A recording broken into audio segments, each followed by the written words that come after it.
Shema Israel Adonai Eloheinu Adonai Echad Ana Bechoach Gdulat Yemincha Tot Yotzei Uvah Kabel Rinat Amcha Savenu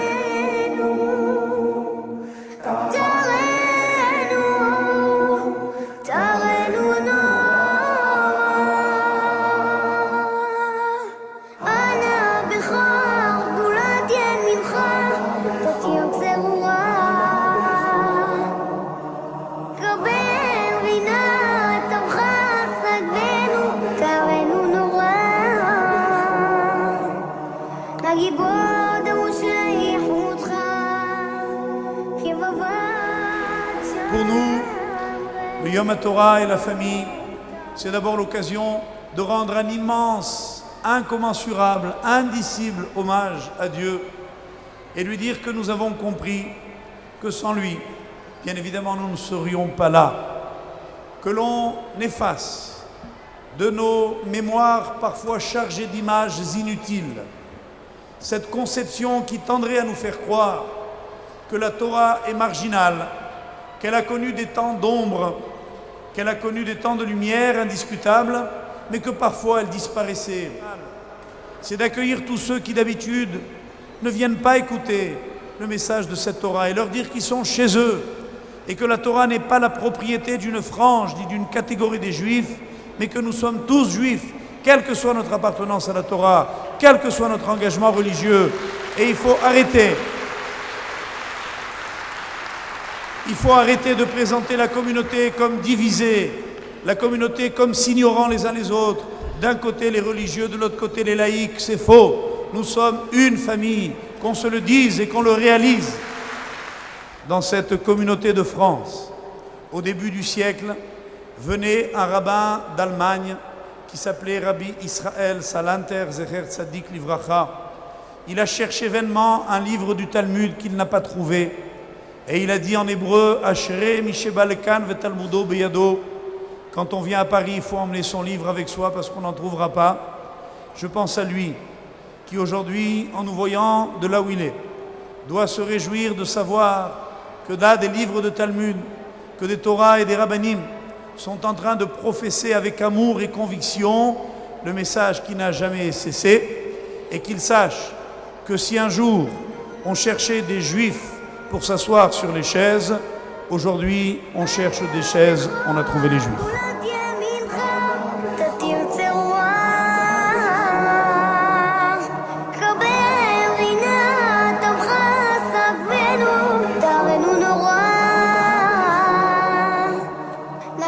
Moi j'ai toujours dit, pourquoi il y a des jeunes qui viennent encore écouter nos cours? Bon, Hachem, hier soir notre cours hebdomadaire à Dieu, la victoire. Et bon, Hachem, je suis toujours étonné de voir autant de jeunes. Je suis étonné. Et en fait, en réfléchissant, je me dis, mais non. Parce qu'ils cherchent quoi? Ils cherchent finalement un message qui est beau et qui est vrai. Parce que tout le monde a besoin d'esthétique. Le beau inspire. Et le vrai permet d'être. On a besoin d'être inspiré. Si on réalise ce que la Torah est capable de nous donner, c'est ça. Elle nous donne un monde dans lequel le beau n'est pas artificiel et dans lequel la vérité n'est pas complaisante. Et dès qu'on peut faire les deux choses à la fois, on est dans un phénomène unique. Et ce phénomène unique, c'est celui qui forme le mot Israël. Or, la réussite dans la vie, c'est quand quelqu'un reste beau tout en étant vrai. C'est-à-dire qu'il continue d'aimer ce qu'il est obligé de faire. Pour moi, le vrai bonheur se définit comme ça. C'est un être humain qui est capable d'aimer ce qu'il est obligé de faire.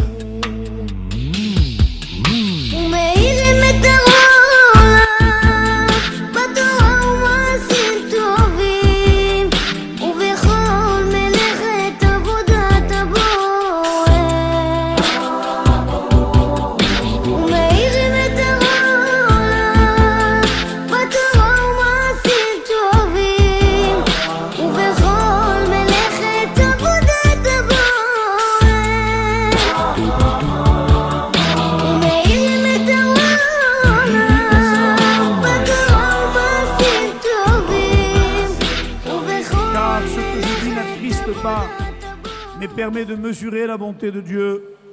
Il y a quelques années, un jeune homme a quitté ce monde. C'était à Jérusalem, un vendredi après-midi. Il avait 20 ans, il était en pleine santé. C'était notre propre neveu. Ici, ses parents, Gisèle et Paul, sont là avec sa famille, notre famille, votre famille. Dans quelques minutes, nous allons accueillir un nouveau Sefer Torah. Ce Sefer Torah est dédié à la mémoire d'Immanuel Cohen Scalia Alav Shalom,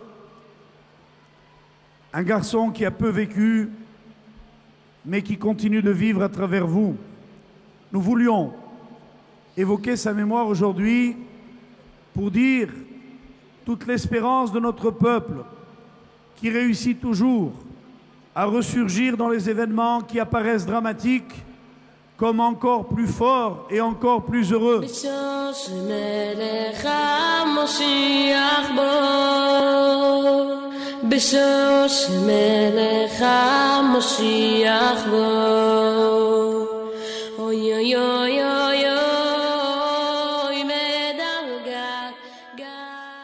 Dans la programmation historique que donnait notamment le Gaon de Vilna, il expliquait que les 10 derniers siècles de l'histoire de l'humanité, et je vous rappelle que d'après le Talmud, l'histoire ne doit pas excéder 6000 ans, nous sommes en 5762, que les 10 derniers siècles, le dernier millénaire, correspondra de façon extrêmement précise à 10 lectures de la Torah, écrites dans le dernier livre qui s'appelle le Deutéronome, Devarim.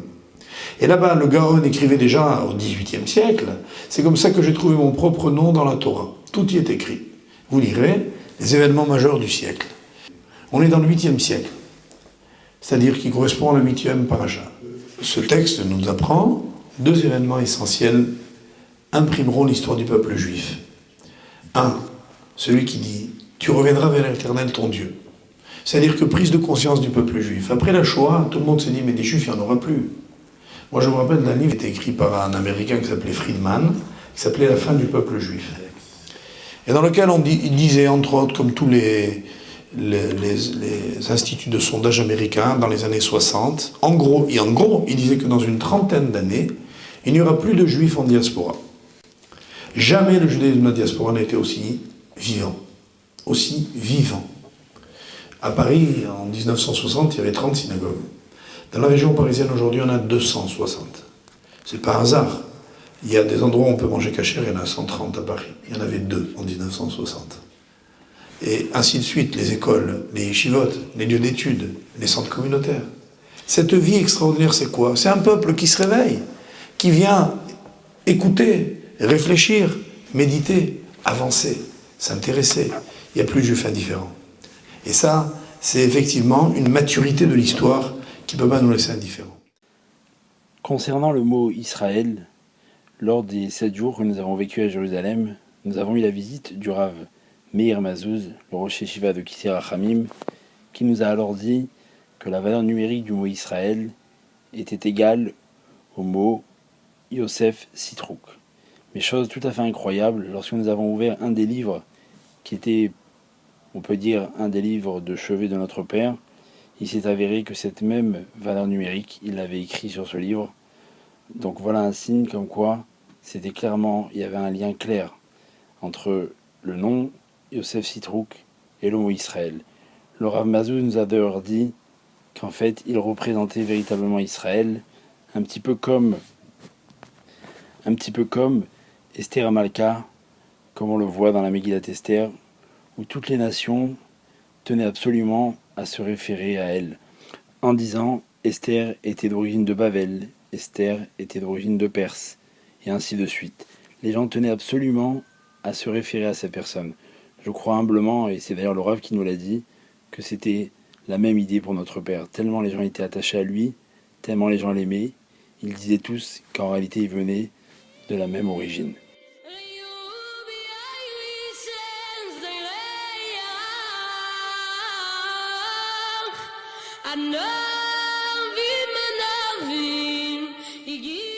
Je voudrais que vous sachiez que la vérité a du bon.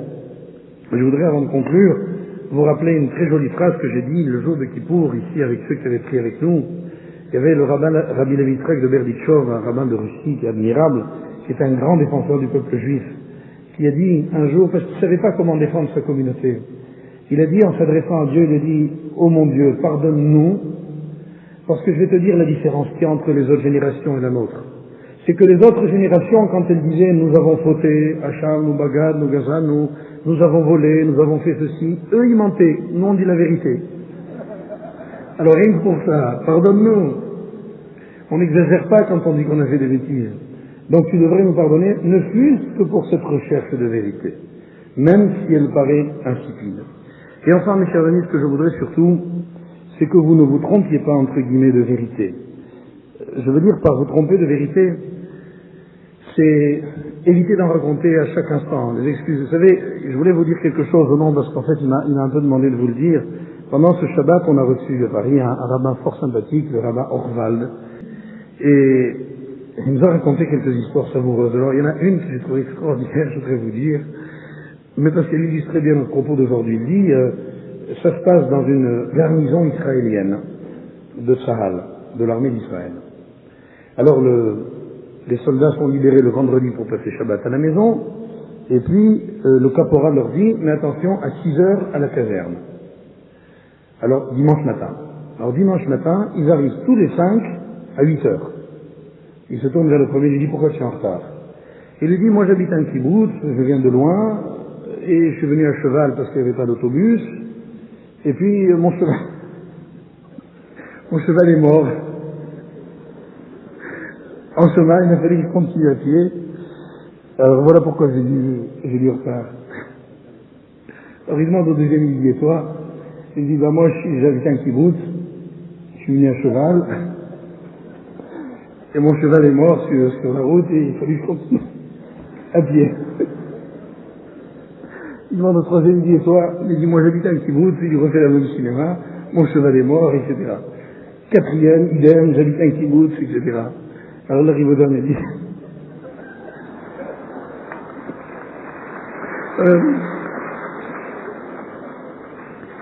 il dit, toi tu vas pas me raconter que ton cheval est mort?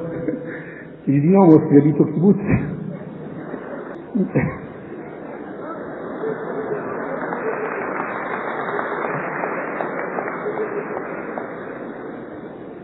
Mais avec tous les chevaux morts qu'il y avait sur la route, l'autobus n'a pas pu passer. Il y a un texte qui dit, dans la Gemara de Avodah Zarah, page 19, que les Romains avaient notamment tué l'un d'entre eux de façon atroce, Rabbi Hanania ben Teradion, en le mettant sur un bûcher. Ils l'ont brûlé, ce rabbin. Le feu était fort, mais le rabbin se consumait doucement, parce qu'il était imbibé d'eau. Alors sa souffrance a été très longue. Et son agonie, que le Talmud décrit, alors que les élèves disaient à leur rave d'abjurer, et que celui-ci a refusé, ils lui ont dit « Ouvre-moi la bouche, comme ça la fumée va rentrer, tu vas mourir plus vite. » Il a dit « Même un petit moment, je ne veux pas rendre mon âme à Dieu avant qu'il me la prenne. » Le Sefer Torah, le parchemin, a brûlé, mais les lettres se sont envolées. Et un Chacham a écrit sur cette Gemara une chose absolument extraordinaire. Il a dit en fait que les lettres, elles restaient autour du rabbin brûlé. Elles étaient quoi? Elles étaient en attente d'être prises. C'est-à-dire qu'il y avait des gens qui pouvaient prendre la Torah de ce rave, en quelque sorte capter les lettres qui s'envolaient de son corps, comme la Torah qu'il avait apprise lui-même, qu'il avait étudiée, et qu'il n'avait pas pu transmettre parce qu'il était mort.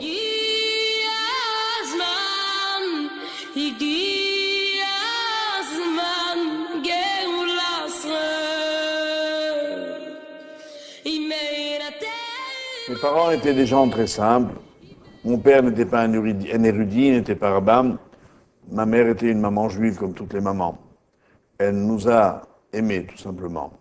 Et cet amour, j'ai voulu le communiquer à tous ceux qui voulaient un jour m'écouter dans la vie. Je crois qu'on reçoit de ses parents sans s'en apercevoir. Et en fait, la grande leçon de la vie que j'ai retenue, c'est qu'on croit généralement qu'on donne à ceux que l'on aime. La Torah dit le contraire. On aime ceux à qui on a donné. Moi, je vous ai tout donné, voilà pourquoi je vous aime tant. J'ai parlé avec mon cœur. מלאכים הקדושים העומדים במרומים אחוד חידה בלב כואב השם ברחמה בעיר לי שמש שצוחקת אך מדוע בצער הוא יושב מלאכים הקדושים אנא בקשו מאלוקים לשוב הביתה לפתוח דלת עומדים במרומים לא אל תפסיקו את החנונים אין לנו אב אחר מלאכים הקדושים אנא בקשו מאלוקים ישראל עייף מלכת עומדים במרומים אנא אמרו לאלוקים אין לו בן אחר אין לו בן אחר